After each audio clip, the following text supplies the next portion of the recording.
everybody, it's time to LOL. Listen out loud, that is. It's time for Anime Jam Session with DJ Ranma S, Mako-chan, and Ari Rockefeller. Hey everybody, welcome to Anime Jam Session, episode number 565. We are that podcast that talks about anime, games, conventions, the fandom, geek stuff, and everything in between. I'm DJ Ranma S. I'm Ari Rockefeller. And I am Mako-chan. And how is everybody doing tonight? Pretty damn bad, honestly. Yeah. I'm really fucking tired. Yeah, we're running things on tin can, shoestring, and old gum. Can't even afford duct tape at this point, it sounds like. Yeah, because even the dollar store doesn't have duct tape anymore. Cheap bastards. I know. No Wild Spice tonight. She's dealing with a death in the family. She will be back next month joining us, and she will probably give us updates on that if she chooses to. If not, don't worry about it. Yeah, tonight is an interesting night. Ari is still sick. We just upgraded Mako-chan's rig with a new microphone and cable, and yeah. And we got the neighbors upstairs screaming and yelling. And like I said, they got a new television set. What are they screaming about? Well, think about it. It's 4 kids upstairs, ranging the age of 6 to 12. Fighting over what people want to watch and or play on it. Oh, no, that's Saturdays. Oh. That's Saturdays. It's just them just running ragged and chaotic. And I'm looking at Mako-chan's screen, and I got questions, but I'm gonna save that for later. So, anywho, now that we've already quickly derailed tonight's show, I'm sorry, my background is distracting. yeah, it kind of is, but it's okay. It's what you do. We are live tonight, week of October 26, 2022, right here on Twitch TV. We're here live Tuesdays from 9 to 10:30 p.m. Eastern. You can always find us here at Twitch TV/Anime Jam Session. And we're also part of the Voice of Geeks Network at vognetwork.com. And they kick things off on Sunday nights on Twitch TV at Twitch TV/VogNetwork. 8 p.m. is the Bobby Blackwolf Show, followed by Orange Lounge Radio at 9. And come hang out in our Discord at vognetwork.com/Discord. Every show that's part of Voice of Geeks Network has their own channel, so come through, hang out, and have a good time, and that's what we do. So now that we more or less got the band back together, and we're trying to figure stuff out. Ari, how was your week? How was your day?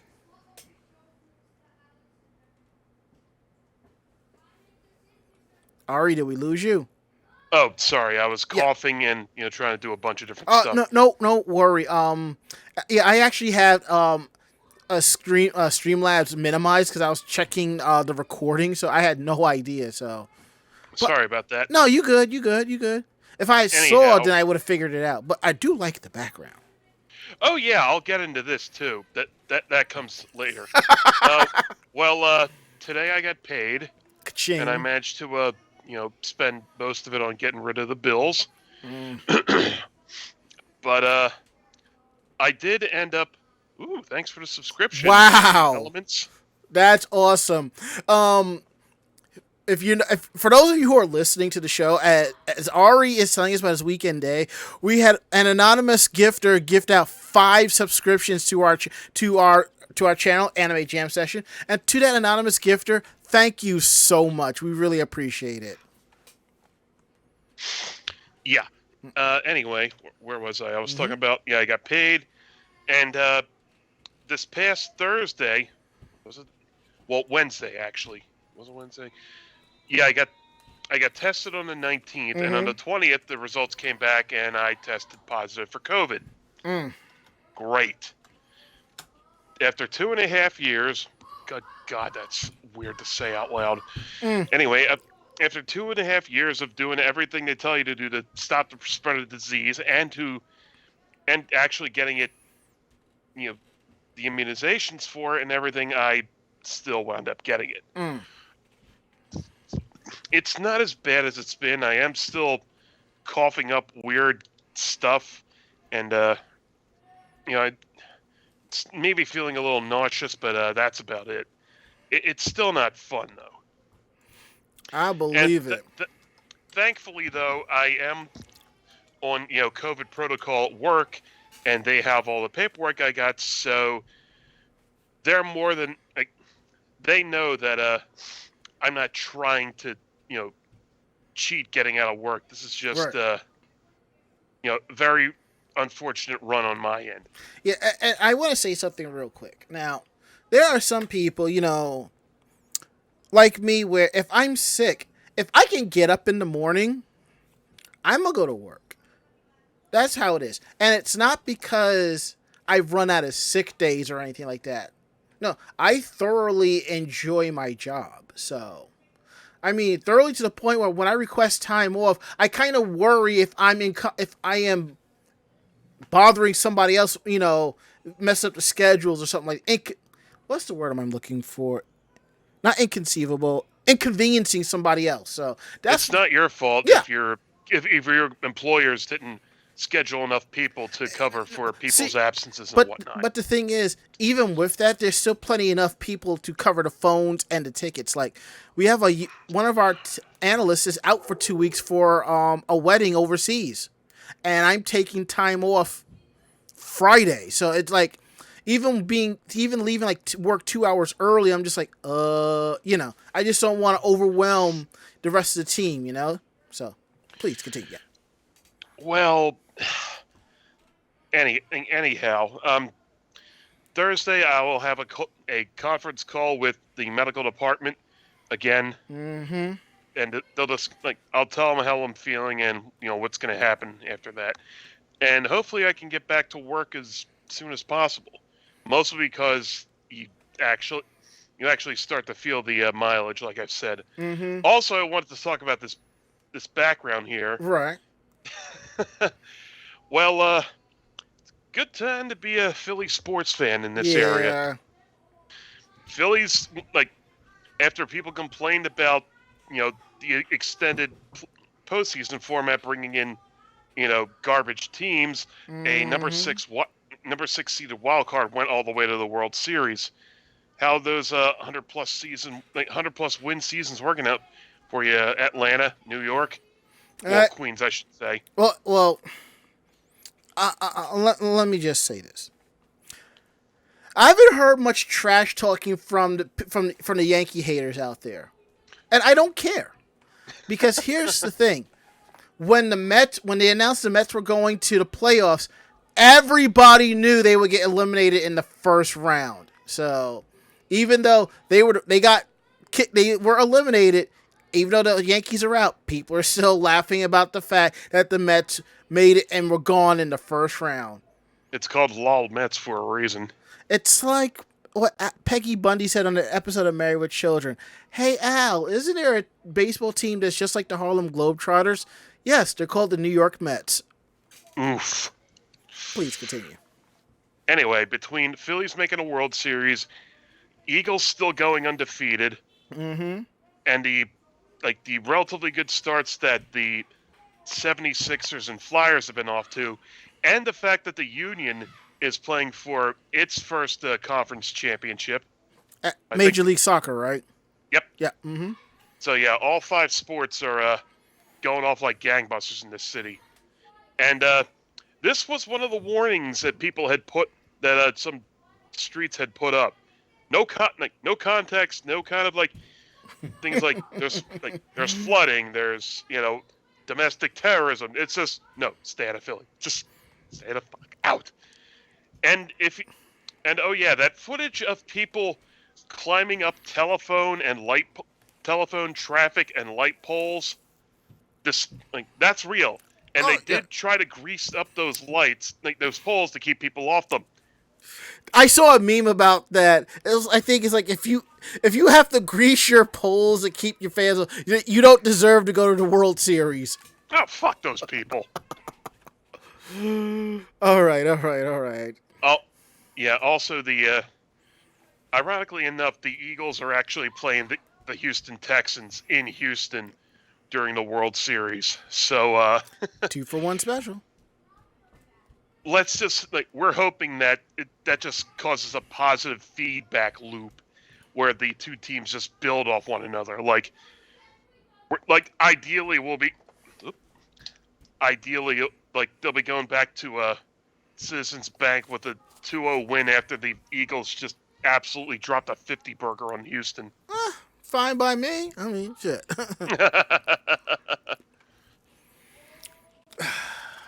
Mako-chan, how was your week? How was your day? And welcome back. Yeah, so my weekend day. My weekend sucked. Sorry to hear that. So I was supposed to have my Halloween party on Saturday. I get ready, cleaning the house, go out to get last minute stuff, and while I'm out, I get a text message. Hey, do you have water? You mean, do I have water? Well, we just got an email that the village that I live in, there was a water main break and they had to shut the water off. Ruh-roh. Yeah, so I get home, I have no water.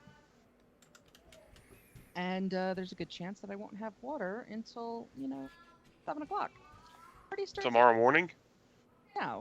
No, this was Saturday. Oh. So my party started at 6 p.m. and the water could take up until 7 p.m. to back on. So I'm like, you know what? I'm just gonna try and reschedule because I'm not having people come over and they can't, wash their hands or bathroom or like that. Makes sense. So while I was out, I am walking in the parking lot behind a car. Trunk is completely open. So I figure, they must be waiting for something to load into it. Get behind the car, and then the car starts backing up into me. What? What? Yeah. It seems that the guy that was driving the car didn't realize that his trunk was still open. So he couldn't see me while he was backing up because he couldn't see shit while he was backing up. Oh, Jesus. How old was the car? I don't know how it was, but you know where I live. I live near the retirement villages. So Sunday, after all of this, after all the stress, I'm like, okay, I slept in late. I didn't get up until 12. It was amazing. About 2 o'clock, I'm still curled up in bed because it's Sunday and I have nothing to do. Mm-hmm. When I smell smoke, I look over, I see smoke. My surge protector is smoking. And as I'm going to pull the plug, it starts sparking. Oh, God. Here's me, thankful that I'm at home and in bed, because if I wasn't, there's a very good chance that I wouldn't have a home and a bed. So yeah, my weekend has sucked. Wow. Mako, you just need to realize one thing. Somehow last week you just rolled a 1. As I posted, if I didn't have bad luck, I would not have luck at all. I figured that's what that was about.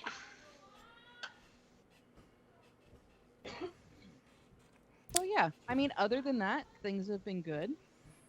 Now I'm getting ready for D, and I have no idea if I want to cosplay or not. I haven't decided. I'm bringing maybe 2 costumes and that's it. And that's if I feel like it, You know me.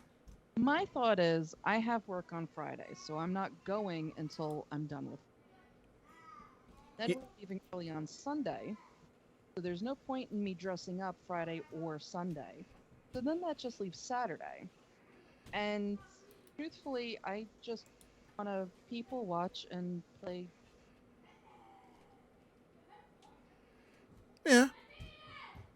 So that is what I plan on doing. And whether or not I decide to dress up for it, I'll figure that out as I'm packing. Mm-hmm. Very well then.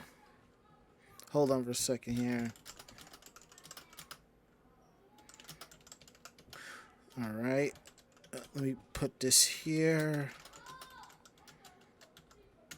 I could still hear those kids. You want to know something? When I go back and I do the post edit, I don't hear them at all because it's that low. So I'm just like, thank God. You're able to mix them out a lot better, I guess. I just don't. It's just not picked up. I mean, normally this is a normal thing. Sometimes the thing is because it's quote unquote Indian summer. All of my windows are open just so I can get a decent breeze in here, which is not much, and it's like 60. It's like 62 degrees out. Feels like 71. You know. So, anywho. Yeah, well, yeah. I wonder if anybody else. Now, I know this is a outlandish question. I wonder if anybody else who's participating can hear the kids screaming besides us. You know. And if you do, I am sorry. So, my weekend day was pretty interesting to say the least. Number one, on last Tuesday, I met George Takei.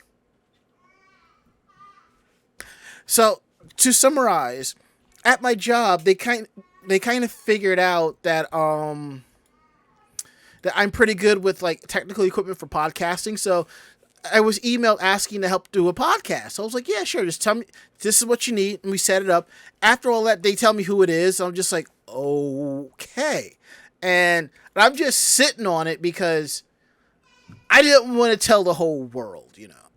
Because even if I did tell the whole world who I'm going to meet, I just want it to blow up in my face. So I met George Takei and his husband Brad, and they're wonderful people. I wish I had gotten a picture of all three of us, but you know. But I told him it was an honor to meet him, and I told him, you know, and I told him the quick story about how I was at the Japan Day parade. And he was the Grand Marshal, and as he was being driven by in the convertible, I did the Vulcan "Live Long and Prosper," and I said, "If you remember, you did this to somebody else, you know, while you were on the parade route. That was me." And I showed him the video. Him and Brad were tickled pink by it, so I thought that was really cool. And then this past weekend, I was at an adult convention called Exotica. Now, I heard about that one. I'm not going to get into it. I'm not going to get into that. I wanted to go, but I was 6. Yeah. What was cool was they actually did on-site COVID testing as well for free. And if you had showed proof of your vaccination, they would have given you like a wristband just for that. Now, before we continue, I just want you to know the location of the of Exotica is the New Jersey Convention and Expo Center in Edison, New Jersey. For some of you, it may sound familiar. As of now, this is the new home of Anime Next. And I had mentioned that it's about a 15 to 20 minute walk from the convention center to the closest hotel. I was off. It's more like, it's like closer to about 25, 30 minutes. And that's the closest hotel. And the thing is, the walk over there is not easy. And I think because of how I normally do conventions, I'm probably going to skip it until they can get to a better spot. Because outside of that, the second closest hotel is an Extended Stay America, which is across the street, and that's an additional 20 minutes. The way the hotels are out there, if they have a shuttle, that shuttle will be crisscrossing the Garden State Parkway. Oh, that's fun. Yeah, it's going to be crisscrossing that. So it's not going to be easy. I'm going to tell you this right now. If you're going to go to Anime Next, bring your cosplays and put them in your trunks. Because I don't think they're going to have changing booths at the convention, at the Expo Center, outside of a bathroom. And the bathrooms are very small. I may have to give this convention 3 years tops. Wow. and that's all I can really say about it. It's just wow. So outside of that's how my weekend day was. Now let's go ahead and get further into things. We do have some housekeeping notes here. And don't forget, every episode of Anime Jam Session is available on YouTube. YouTube.com/Anime Jam Session. Click on playlists and you'll see podcast VODs. And from there, you'll see the most recent episode. Episodes go up 12 noon Thursday Eastern on Thursday afternoons. If it's not up by then, I probably forgot, and it'll be up later that evening or the next day. My apologies. And we have our list of upcoming conventions, which are basically two. This weekend, it's DerpyCon, October 20th to 30th, East Brunswick, New Jersey. And Anime NYC, November 18th to the 20th, Jacob K. Javits Center, New York City. All right, I may have to close this window because these kids are being really, really loud. So, See?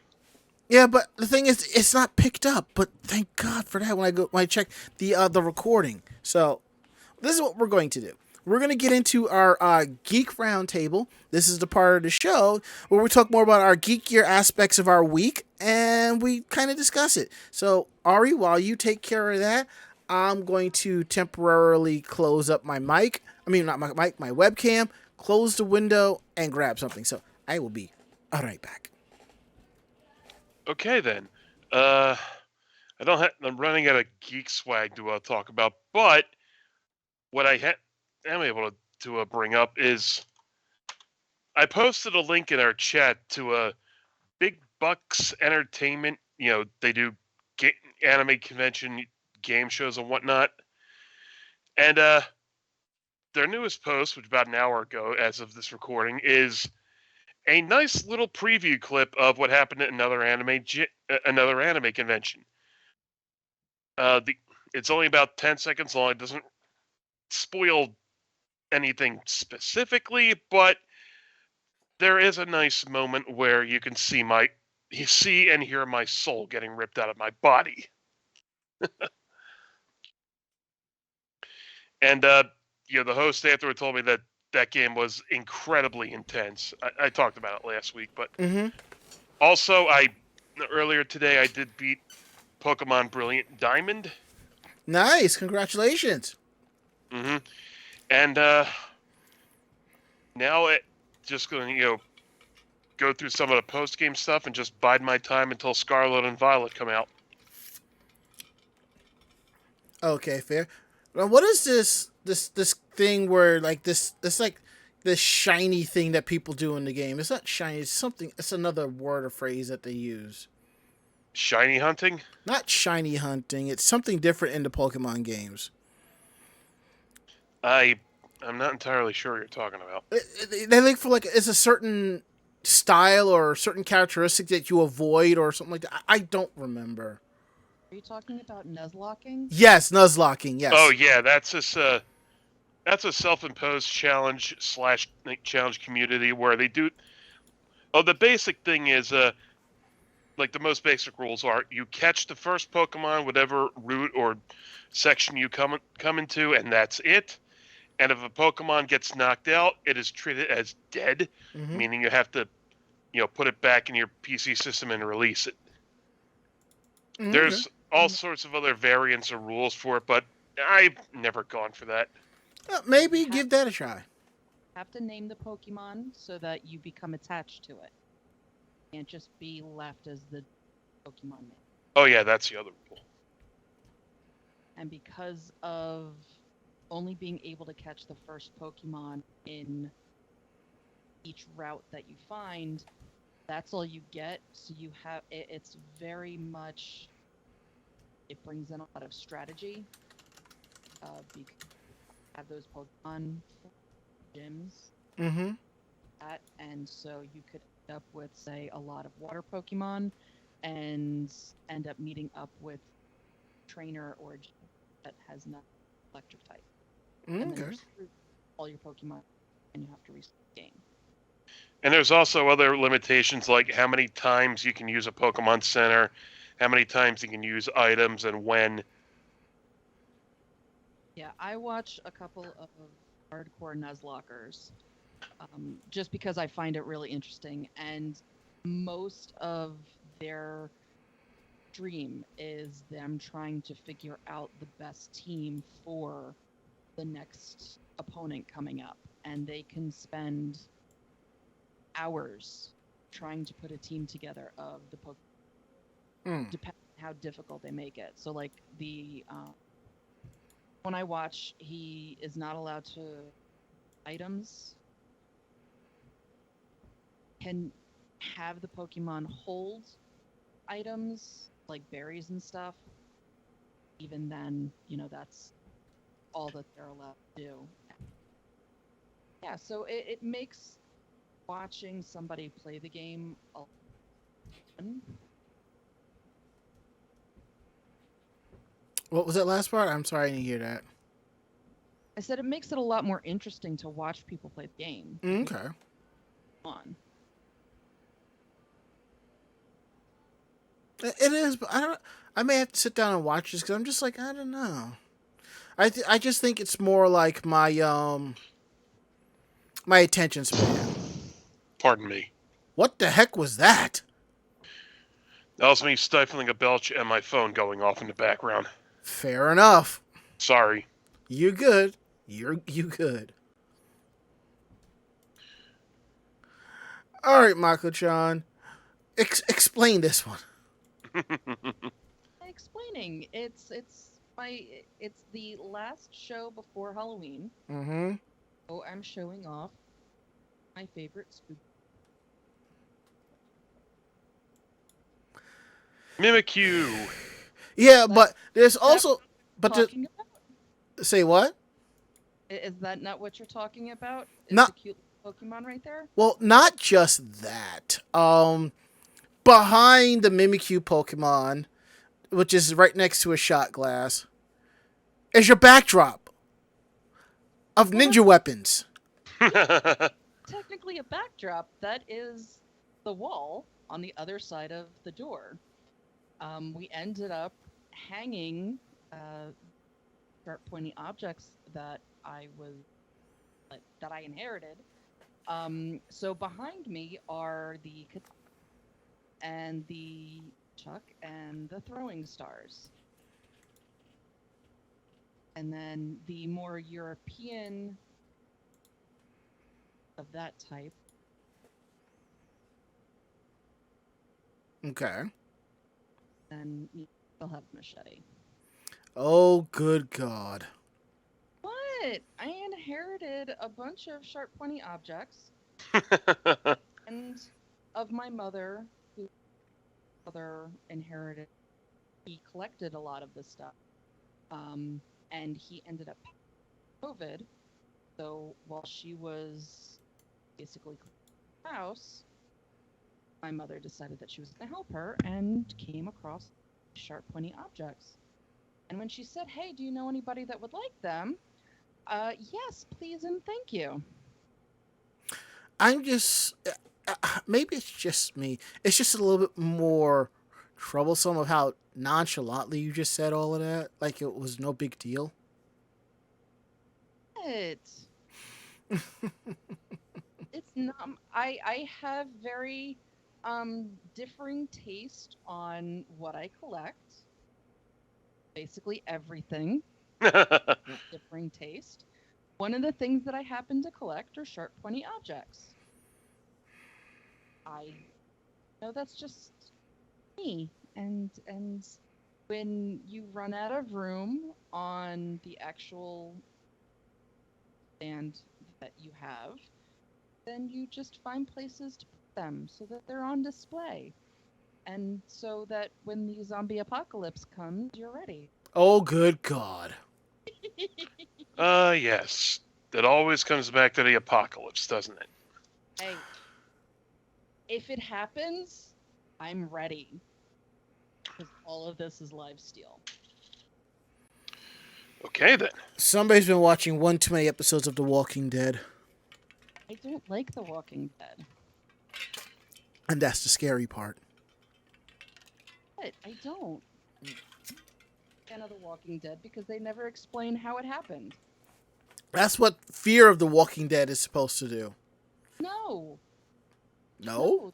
That brought you for that explained how how everybody started to know about it, but nothing has ever explained how it happened or why. That's actually coming in. Just remember, you go for the head if you're trying to kill, or you go for the leg if they're trying to escape. If you're trying to escape, I mean. Okay, fair. Actually, you want to probably try and go for stomach, and if you can, up into the heart, because unless you're very, very powerful, it's very difficult to cut through.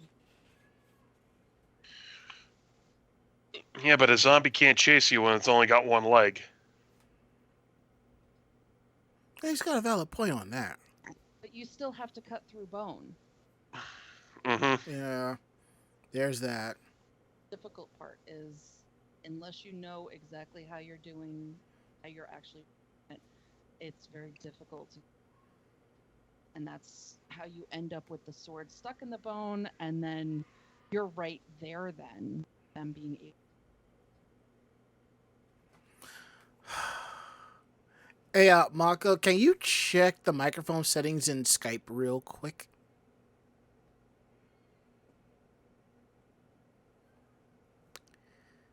That's all.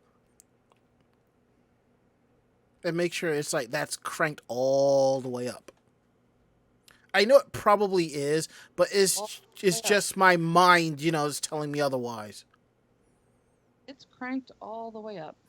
All right. Tomorrow I'm gonna remote in and we're gonna double check the settings, because if the settings are the way they're supposed to be with that, then we know that that audio interface is a piece of crap, and then I will have to replace it, and then we could probably send the new microphone back or whatever. Actually, do you think you could switch out mics real quick? Give me a second, because I think it's Skype.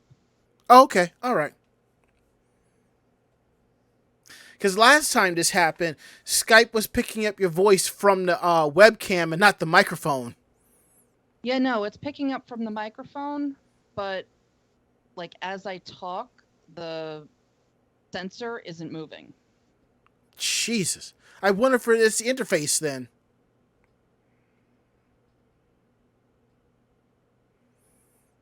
Oh, well, we will figure it out one way or another. So, anywho, I'm back on my figurines bullshit once again. Then again, I don't think I've ever left it. During the pandemic, I've been ordering stuff from Otaku Mode because it was cheap. And what sucks is when you order off of Otaku Mode, Ami, J-List, whatever, a couple of months later you go to a convention and you find it there. But you don't buy it because you've already paid for it, and when you think about it, the price you pay at the convention is basically the price you paid ordering it online with shipping. Which reminds me, I have three of their newsletters marked in my Outlook so I can go back and pre-order 3 more figures because they're on sale. But last week, I got a figurine in the mail, and I haven't opened it yet. But as I open it, I will say that I have gotten into the new Urusei Yatsura, which is really good. I really enjoyed that animation style because it's quite a throwback. I've started watching Akiba Maid War, which is basically John Wick meets Goodfellas with the touch of the Yakuza, or the actual name, like Ryuga Goto, like a dragon. Those shows, that was really good. I'm slowly finishing up my summer anime stuff because I've been following way too many of those. And I'm kind of glad those are kind of dwindling out because there is stuff on the DVR and streaming that's part of my normal television repertoire I need to watch. Oh, Mako, something I forgot to tell you before the start of the show tonight. What's that? On tonight's episode of NCIS, there was a reference to Abby. Aw, Abby. Yeah, Casey had took a half day, and they needed to run some tests in the lab. So there is a book that says Abby's guide, scientific guide for dummies, and what's his name was going through it, trying to figure how to do the scans and all of that stuff. Aw. Yes. So right here in this box is one of the figurines I recently purchased. And by recent, I mean probably about a year ago. It's far and few I pre-order something and it comes out that month. But I will say I do like how they wrap stuff. I mean, it comes in a box and it's wrapped in brown paper and it's bubble wrapped.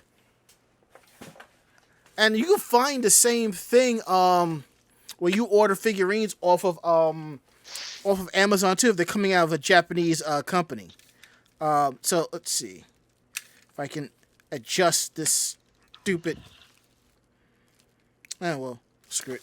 Well, one of my favorite animes is Rascal Does Not Dream of Bunny Girl Senpai. This is one of those animes you cannot marathon. It's like after 3 or 4 episodes, you got to sit down and think and just let it all absorb before you continue on. And this is a figurine of the main character, Mai Sakurajima, which is the reason why I actually bought a bunny girl figurine of hers. It's not the one that I wanted because it was way too expensive, but I got one. I think it's back there. But you know how it's with figurines. They'll put out figurines of the characters in their trademark outfits, and then they'll do variants on those outfits. Look at ReZero and Rem and Ram, believe you me. So this one is a core full version figurine where she's wearing this crystal blue dress, and she looks very precious as fuck all. Mm-hmm. And I just find it ironic that she is smiling on this figurine with most of them, because Mai Sakurajima is not the type to smile. And Does she always have a frowny face on or something? It's not even a frowny face. It's just more of an atypical type face. So, enough about that. We are waylaid. So, we're going to get into tonight's stories. And before we begin, we are going to discuss the Bayonetta clusterfuck. Now, other outlets have already discussed this, but it's mostly been gaming outlets that have discussed this. We are going to discuss this briefly because this does fall into our vein of what we cover, which is voice actors. And it's not often that we do, but when something comes up like this, I feel a must. Now, before we begin, I want you all to know I strongly believe in SAG-AFTRA. I'm a strong believer in voice actors should be paid what they're worth. I am a strong believer in voice actors should get royalties and residuals off the work that they do, because if a normal actor or actress can do that from a TV show or movie or something like that, voice actors should get that too. It's no different. So, I'm going to give you the meat and potatoes of this. So we're going to go back about 2 weeks ago where Helena Taylor, the voice of Bayonetta, came out and basically slammed Jennifer Hale and Platinum Games over the voice of Bayonetta. According to Helena Taylor, she said that Platinum Games were only going to give her about $4,000 for the entire session. And that she was upset about the fact that she was replaced by Jennifer Hale. And the fact that Platinum Games just turned their back to her. This in turn caused a backlash within the community, and people went after Jennifer Hale and Hideo Kamiya, the vice president of Platinum Games and also the head director for Bayonetta. And then more problems came out because people started screaming that Bayonetta, how dare they cross the union and stuff like that. You know, it got really crazy. Now, one thing I can tell you about voice acting, there's a lot of stuff that goes on behind the scenes, and unless you are a voice actor, you are not privy to it. Only because there is something called the NDA, which stands for Non-Disclosure Agreement, which means when you sign this contract, you are not allowed to discuss what is going on behind the scenes until the game or the project is officially announced, and even then, you can't divulge everything in regards to it. She broke NDA by revealing that maybe that something may happen to Jean in the game, or she will get her own spin-off or something like that. Basically, what she wanted was 6 figures and royalties because Bayonetta is a $450 million franchise. Let me just say this. If Bayonetta was a $450 million franchise, oh, believe you me, we would have gotten a Bayonetta 3 a long time ago. Mm-hmm. Yep. Along with other things as well. So as time went on, Jason Schreier updated an article via Bloomberg where we come to find out that Platinum Games was going to offer Helena Taylor $4,000 per session. And your average game recording session is about 4 to 5. So she got hours long each, or just No. 4 to 5 sessions? Sessions. And generally it's like about $1,000 an hour. So she was stand to receive about $20,000. And given that she's in the UK and given the value of the pound, she would have made off quite well. But she balked and wanted 6 figures and royalties. Me personally, I would have asked for royalties or residuals on top of that. That's it. Meet me in the middle, you know? Even if it has to be like maybe less than $4,000 a session, if I can get some residuals off of that, I'd appreciate it, you know. Because residuals will keep things going. So, and that's basically what the truth of the matter is.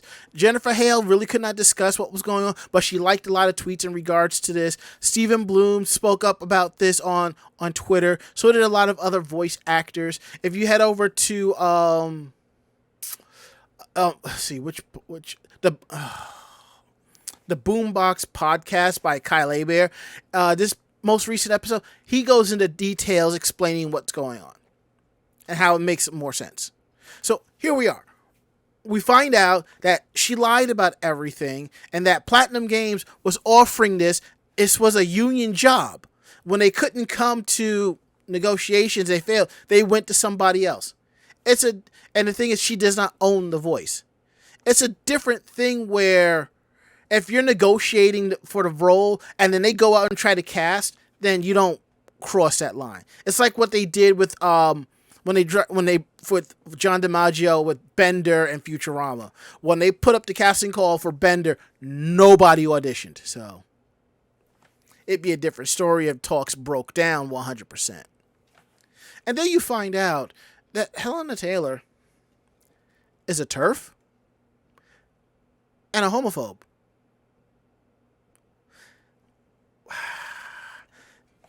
What a tangled web we weave when we first practice to deceive. Now, you're probably wondering, well, what does this all have to do with what we're discussing here?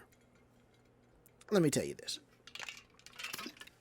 What she did has made it harder for voice actors to fight and negotiate proper wages for them to work on titles and projects. That's what she did. Voice actors work very hard for what they do. They do our favorite shows. They show up at conventions, and sometimes they have to take time off because their voice is shot. You know, you can't do that. What she did was in the wrong, and she doesn't care. She's like, I want to leave voice acting behind and go right into theater. Well, honey, what you did blends right into the theater, and well, they ain't too fond of what you did either. So overall, the game comes out Friday. My copy is coming in the mail. I cannot wait to jump down and play it because right now I'm going through a replay of 1, 2, and then I'm going to jump right into 3. So that's it. That's the entire Bayonetta clusterfuck. And now I'm going to kick it over to Mako-chan so she can talk about one of her favorite characters, Arsene Lupin. Yeah, I'm kind of really excited for this. Yeah. Well, I am a fan of Lupin, so it was announced that there's going to be a 6-episode Lupin 0 anime. It's going to be released December 16th of this year. The story is a spin-off and will explore Lupin III's origins, and it will also have an early premiere at this year's Anime NYC on November 18th. High Dive is going to be streaming the anime, which also streams the original. Mm-hmm. Then there is a teaser trailer in there. But the staff has worked on Lupin, so the director, the series supervisor, the settings research, the character designer have all worked on Lupin III Part 5. So it is going to, I would assume, be in that type of art style, but at least you know that the people working on it are, part of the series. They know what they're doing. They know the lore and all that crap. Mm-hmm. Sounds good. Even as a teenager, it looks like an obnoxious little shit.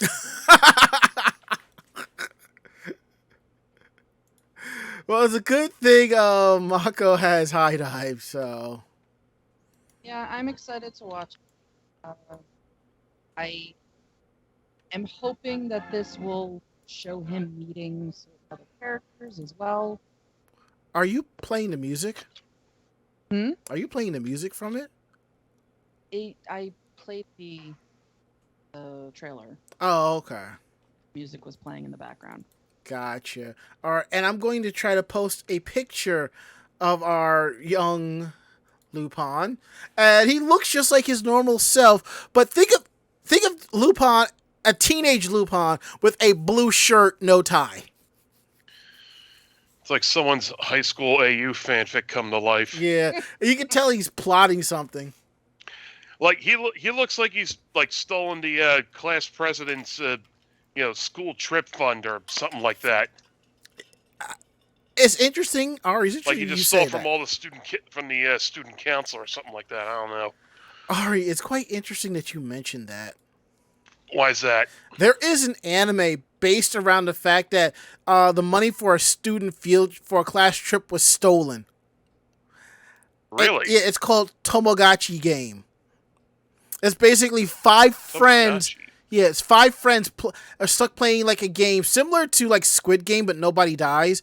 And if you make it through, you get the money back, or else you have to pay back triple the amount that was stolen. It's quite a mindfuck anime. It came out winter of this year. It's quite good. But yes. That's crazy. But I may have to definitely check out this 6-part episode. Okay, now that we got that out the way, Ari, what happened with ADK Holdings? Let's see. Well, according to this article, Tokyo police served an arrest warrant to advertising film ADK Holdings president Shinichi Ueno on Wednesday on suspicion of bribing former Tokyo Olympics Committee member Haruyuki Takahashi with 47 million yen. That's about $313,000. To select ADK as a marketing agent for the Olympics, with police raiding the corporate headquarters of ADK Holdings on the same day. Police also raided the headquarters of toy merchandise company Sun Arrow on Wednesday, following prosecutors accusing Takahashi of accepting a total of 7 million yen in bribes from Sun Arrow to select their company as the license maker of the game's toys. That's just about $50,000. And a fourth arrest warrant to Takahashi was served for allegedly receiving a total of 54 million yen. That's about $360,000 in bribes from ADK and Sun Arrow. Police had previously arrested Takahashi 3 times on suspicion of accepting bribes related to Olympic sponsorships from 3 other firms: Aoki Holdings, Katakawa, and Daiko Advertising. Takahashi was also a former senior managing director of Japanese advertising agency and exclusive rights for the Olympics' Japanese sponsors Dentsu Inc. So, what a stand-up guy, huh? Got caught out there. I mean, granted, bribing and backdoor deals are kind of sort of the norm for international competitions like this. looking directly at you, FIFA. Mm. Hell, you should have seen some of the sweetheart deals were given to the IOC to get the Olympics in Salt Lake in '98. No, I believe it.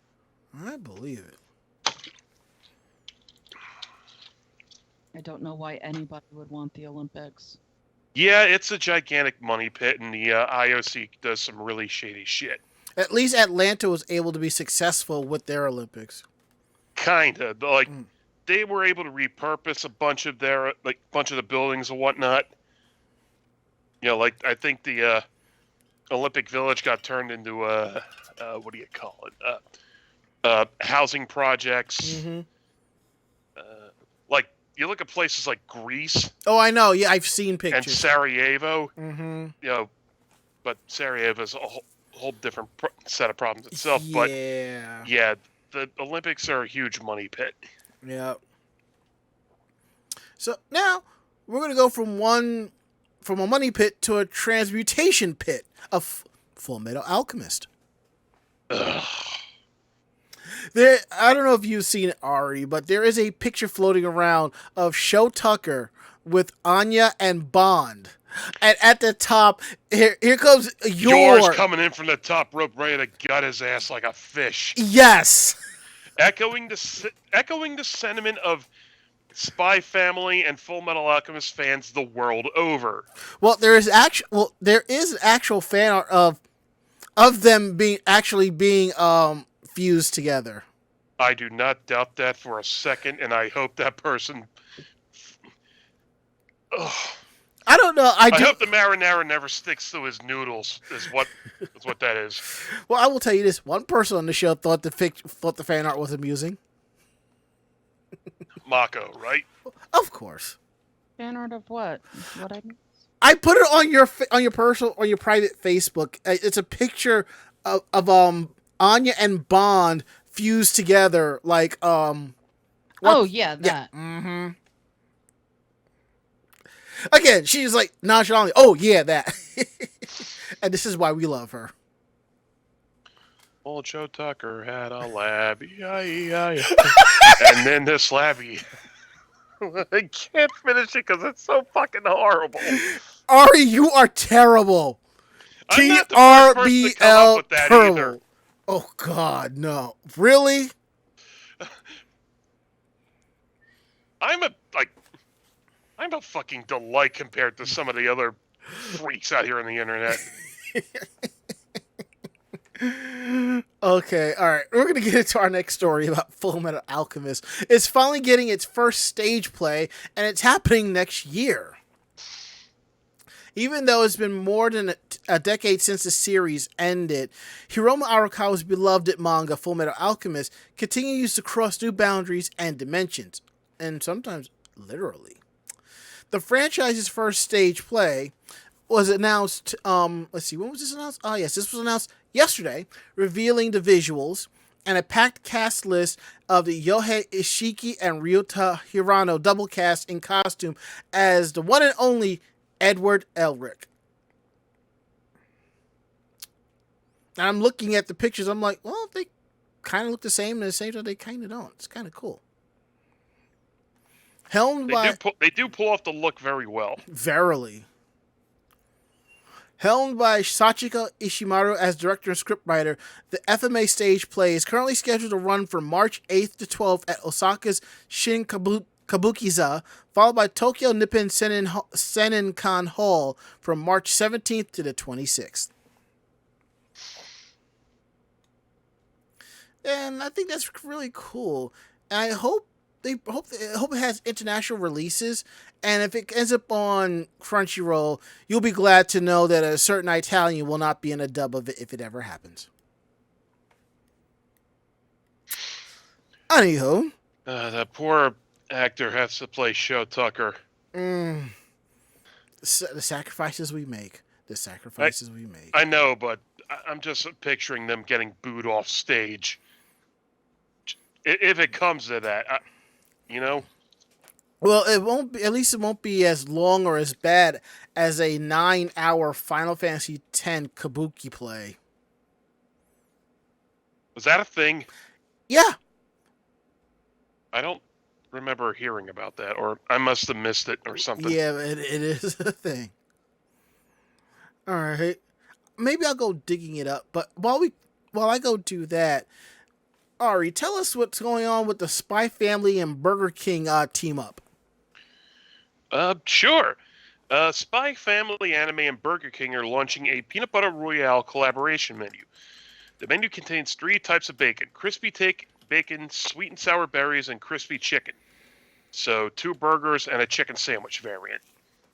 Each one will feature Anya-inspired peanut butter sauces as on a traditional Burger King beef patty. Those who buy peanut butter royale set all 3 burgers will have a chance to get Spy Family paper apron and stickers, both limited in quality. The collab is happening only in Japan, and the potential visitor can check out apron availability in Burger King stores on a special website, and these stickers will be distributed at random. It launches on October 21st and will last until November 17th. And, it...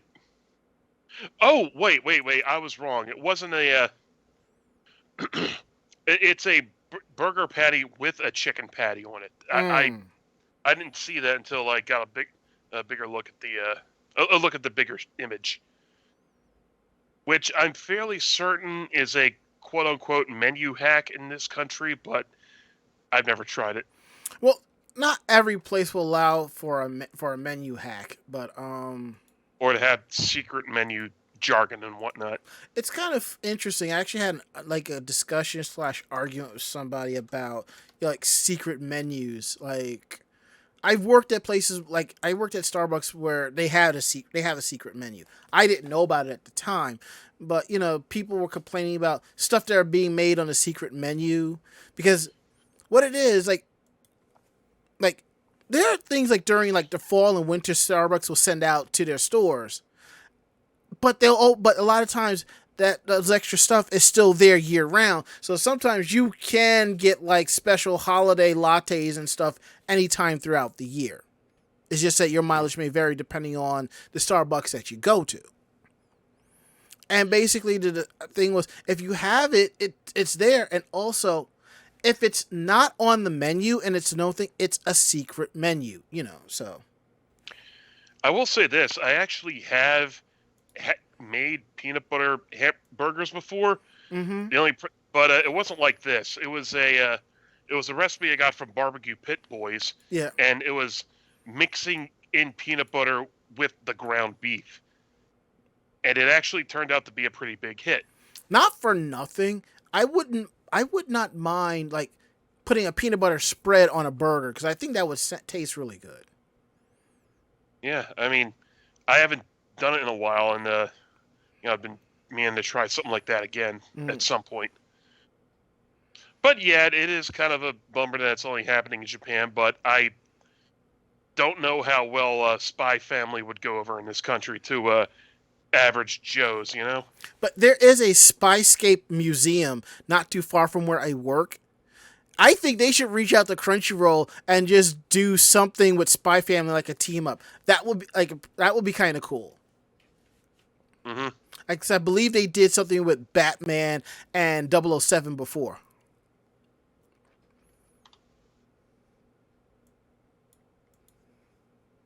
Okay, hold on. Oh, yeah. I am fixing it right now. That's odd. What? Okay. For those of you who are listening to this, our communicative Skype windows just went. So I am in the process of trying to fix this real quick. I'm going to assume like the plugin or something went K-wire. Hold on. Let me fix it. There we go. Sorry about that. Oh, I figured out what the problem was. There we are. I went to rearrange the chat. When I went to rearrange the chat window, it kicked me out of the damn voice call or something like that. So shit's going into business for itself, man. It just gets weirder and weirder. Yeah, well, I would love to do everything over on Discord, but I'm not doing multiple layers of Windows, and I'm waiting for NDI. I'm waiting for Discord to support the NDI plugins. I know Teams does, but don't know if I want to fuck with Teams right now. So Hmm. Anywho, moving right along to our last story of the night about upcoming Flow concert. And if you don't know who Flow is, they did Go, Fighting Dreamers, one of the themes from Naruto back in the day. My God, I can't believe I just said back in the day. Oh my God. We're getting old. Yeah. Yeah, Flo also did the music for Yes, and they are ramping up for a virtual reality concert franchise. Mm. Not only are they doing that the concert is going to be held in a VR chat and showroom platforms on November 6th and 13th, they'll also be using AI generated avatars created through the Make Avatar engine. Mm. Uh, in in addition, protagonist Lelouch will be voicing the live performance with lines performed by his voice actor. And then to promote the concerts, they opened a free exhibition in the VR chat for the series. Cool. So we're looking at regular tickets being about $45, full bundle tickets with the extra digital figures and avatars are going to cost you about $91. And then those that purchase tickets by tonight Mm-hmm. will get a Flow t-shirt costume to use in VR chat. Nice. Ticket holders will receive a live entrance avatar costume, which will be distributed via the Make Avatar app on October 29th. And then there will be additional costumes available for purchase. So yeah, anybody that is into Flow or into the series, this is something that you should look into. They also did a really cool cover of Chala Head Chala. I think I have that. Yeah, it was also for one of the what do you call it? Battle of Gods movie. Okay. I think I have that somewhere, but it was a really good cover. All right, now that we got the news out of the way, we're at the part of the show that y'all really wanted to stick around for. Meanwhile, in Japan. So let's see what we got here. We're probably not gonna do all stories because Wild Spice isn't here tonight. But Can I have the second one? oh sure, you can have the second one. What about you, Mako? I think I'm gonna do the last one. Okay. Fuck it. I'll take the first one. I didn't want to say anything about it because, obviously... It's okay. It's not racist if you're not offended. And I sure as hell ain't.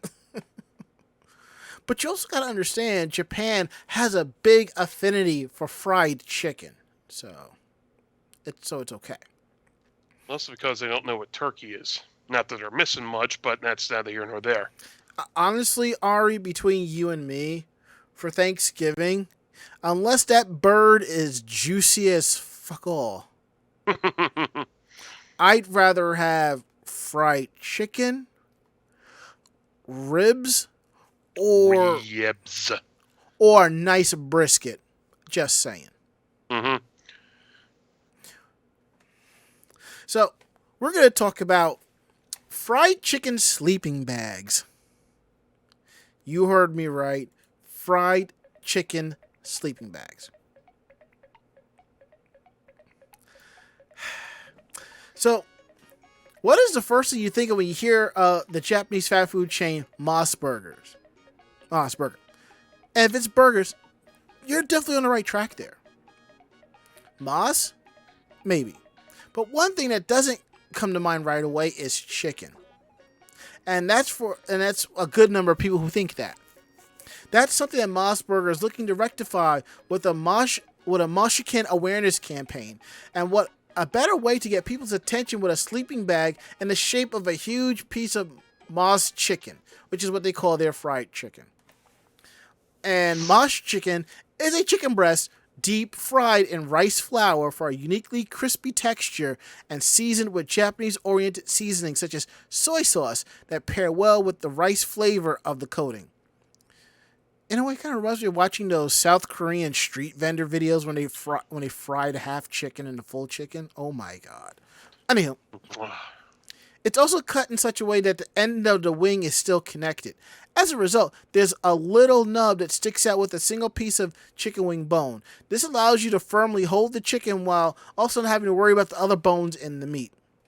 And in case of the sleeping bag, the wing bone acts as a head cushion. Interesting.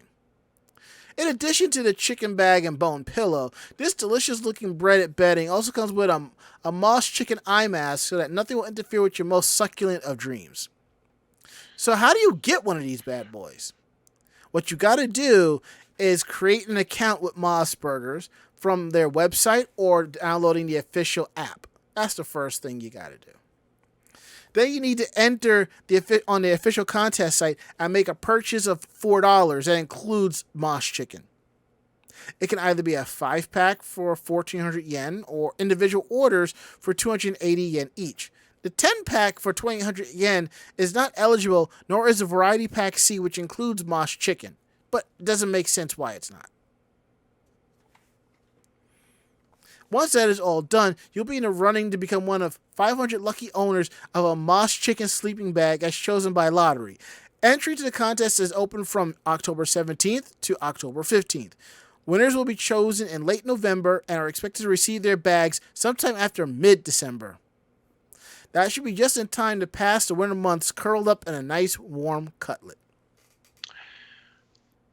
I don't know if it's just a picture or whatnot, but this header picture, it looks like incredibly bad Photoshop. Like it looks like someone just scaled up a piece of fried chicken or just like zoomed on part of the skin and just photoshopped some person's head on the little nub. Doesn't it? It does. It does. I'll agree with that. I'm like, if this is what the actual chicken looks like, it is not very appetizing. I don't know. I mean, this looks like lower than Roy Rogers level fried chicken. Well, let me say this. Sunday, I ordered from a different restaurant called Memphis Soul. It's soul food meets Korean style cooking. And I got the fried chicken. And I'll tell you this. This fried chicken didn't have like the typical crunch you would get at KFC or Popeyes or maybe local chicken shacks. But it was firm and crisp. It was the type of chicken that I grew up with, the way my great-grandmother used to fry chicken in her black frying pan. This was like the closest to southern fried chicken I have ever had. And I ain't complaining. But I do know they have ribs, so I may be ordering from there next month. Awesome. Yup. Okay, moving right along. An Osaka hotel is offering a heavy metal-themed festive buffet. As we get closer to December, we'll soon be met with familiar melodies of Christmas music, while most places in Japan likely stick to more traditional Christmas classics like Tatsuri Yamashita's Christmas Eve. Don't be surprised if in a certain hotel in Osaka you're met with the dulcet tones of Black Sabbath or Judas Priest. Sky Buffet 51 is a restaurant found on the 51st floor of the Art Hotel Osaka Bay Tower. I'll be hosting the heavy metal sweet collection Rock in the Kingdom Christmas Buffet course from November 1st. While it's traditionally associated with colors like red, gold, and green, the heavy metal sweets collection will feature more metal-inspired colors like black, silver, and red in their food. The venue itself will also be decked out in an 80s heavy metal theme, which is, of course, what springs to mind when you think Christmas buffet. The buffet offers around 80 dishes, including dishes prepared right in front of you and once use seasonal ingredients. So you'll need to come with an empty stomach if you want to make most of the experience. The most unique aspect of the theme buffet are the heavy metal inspired sweets, which are all named after famous bands. We have a huge spiky chocolate tower called Iron Maiden. Not actually what an Iron Maiden is, but okay. There's also the Judas Priest Tower, or some Ozzy Osbourne pudding. And they just had to make a little note that says does not contain bats. Okay, that's funny. The Black Sabbath donuts were made using black chocolate, which I can assume is just dyed really dark. And these Megadeth macaroons get their color by using blackberries and bamboo charcoal cream. Which charcoal, ew. And the buffet pays homage to the legendary Swedish heavy metal artist Yngwie Malmsteen with this delicious-looking cake called the Palace of Yngwie. I butchered that name horribly.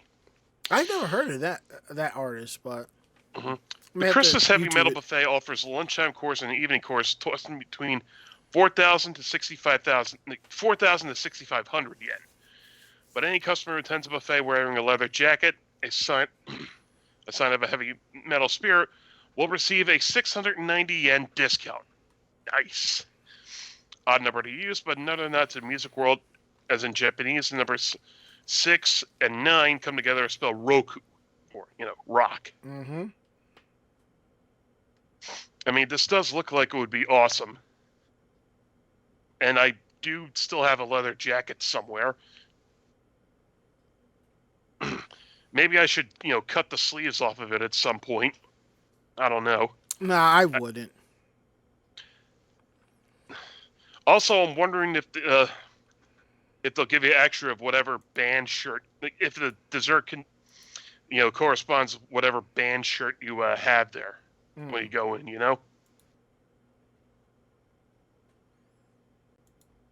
Like, hey, you're wearing a Metallica shirt, and here's some Metallica cupcakes or something. I don't know. Oh, that would be kind of cool. Very much so. Okay, now we got that story out the way. Mako will be wrapping up the stories. So what do we have here? Yeah. So it looks like if you purchase some Pinot ice cream, you get a dating sim for free. What? Yeah.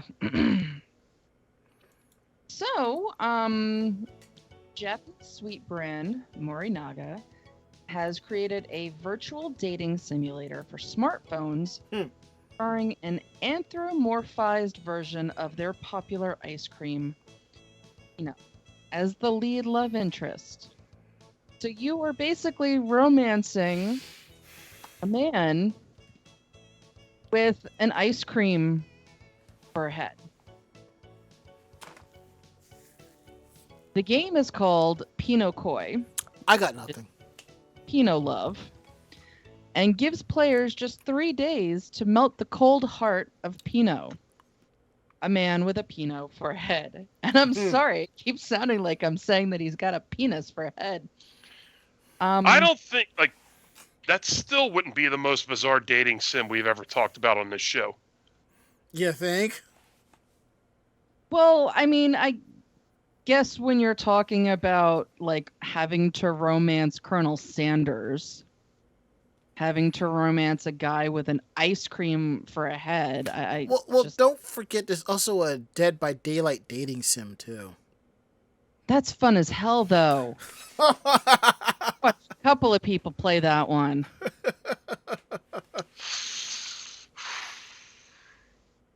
Yeah, anyway. Still not as bizarre as the bird people dating sim. You mean Hatful Boyfriend? That one. It's pigeon dating. Nothing wrong with that. You mean the Good Feathers? Anyway, so like most dating sims, players must navigate conversations and choose answers that will win Pinot over and take your relationship to somewhere more romantic. So the voice of Pino is Roihei Kimura, also known for his work in Danganronpa and The World Ends With You. Kimura took to Twitter to share the news of his starring role, tweeting, "Please melt my character." Oh! Anyone wishing to melt Pino will need to buy a pack of Pino ice cream and scan the QR code under the lid of the box to start playing. As well as Pino Love, there are other smartphone games featuring Pino ice cream, each being inspired by a popular genre of video games. Racing game, Pino Racing, rhythm action game, Pino Rhythm, and fighting game, Pino Legend. Much like real video games, the title of the game will be displayed on the front of the box. So there are also multiple endings to this tale.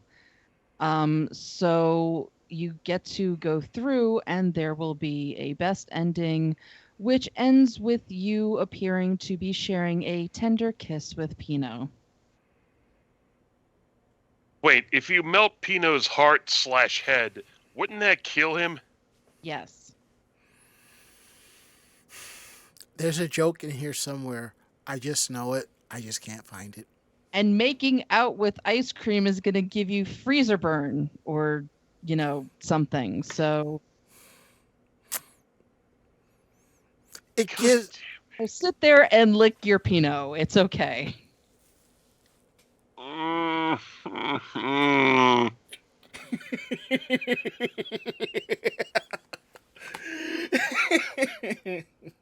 God!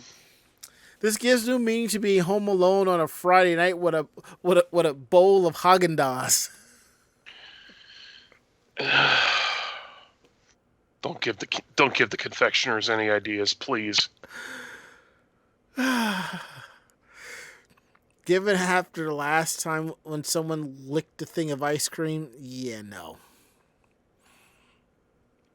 NSC Dabiri says, they're missing out on the detective game Pinot Noir. Okay, that's actually kind of clever. It is. It kind of is. Oh, man. All right. It is late. It is way late. I think it's time to get the heck up on out of here. What do y'all say?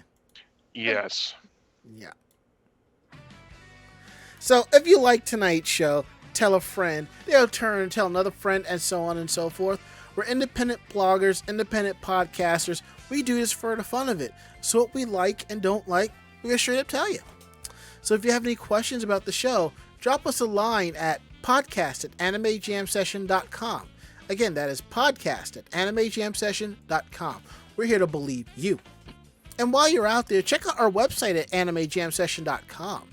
On that site, you'll find our weekly podcast, cosplay tips and tricks, cosplay interviews, our convention reviews from various conventions in the past, links to our YouTube page of convention video coverage, links to our Facebook fan page of cosplay coverage, anime reviews, editorials, and a lot more at animejamsession.com. Don't forget, episodes of our show are available on any podcasting app that is available. Google Podcasts, Apple Podcasts, Spotify, iHeartRadio, you name it, we're available there. So definitely spin one of those up and check out some of our older episodes. And what's cool is these apps may have the ability to leave reviews, so if you can, hook us up. We greatly appreciate that. And don't forget to follow us on our social media pages, YouTube, Twitter, and Facebook. Now that YouTube, you can actually put posts and stuff like that, so why not? So follow us on our YouTube page, our Facebook page, and our Twitter page so you know when we're going live, when articles are going up, when videos are going up, and when we have some more cosplay photos. And I'm still working on photos and videos from AAC. It'll just take me some time since we got DerpyCon this weekend. It'll be fun. So let's see, what else do we have here? We also have our tip jar down below. There's a link to our Stream Elements and Ko-Fi page. You can click and throw us money that way. You can also cheer us on with bits in the chat, as you saw earlier. And you can also subscribe to the channel and give out gift subs. And we had a hype train over it, so thank you very much.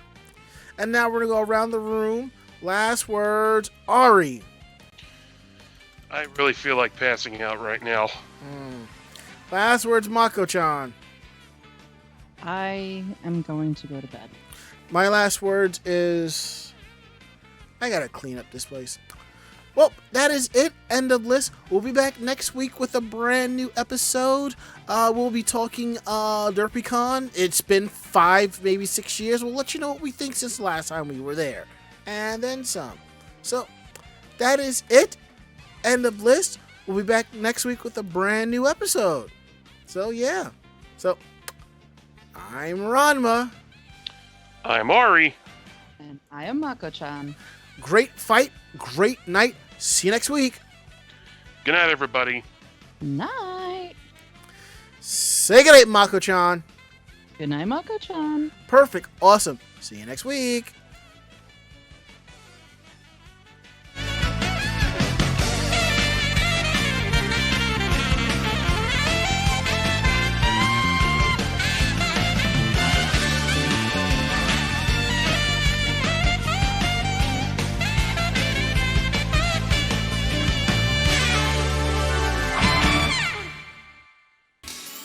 This podcast has been a production of Anime Jam Session and AJS Productions. No fanboys and fangirls were hurt, maimed, shot, electrocuted, or pistol whipped in this episode. For now. The views, opinions, and thoughts expressed on this show do not reflect the staff or the network as a whole. But we're still right, damn it. For transcripts of this episode, start typing. Check us out at animejamsession.com and vognetwork.com for more information about us and other programming. Jamatane!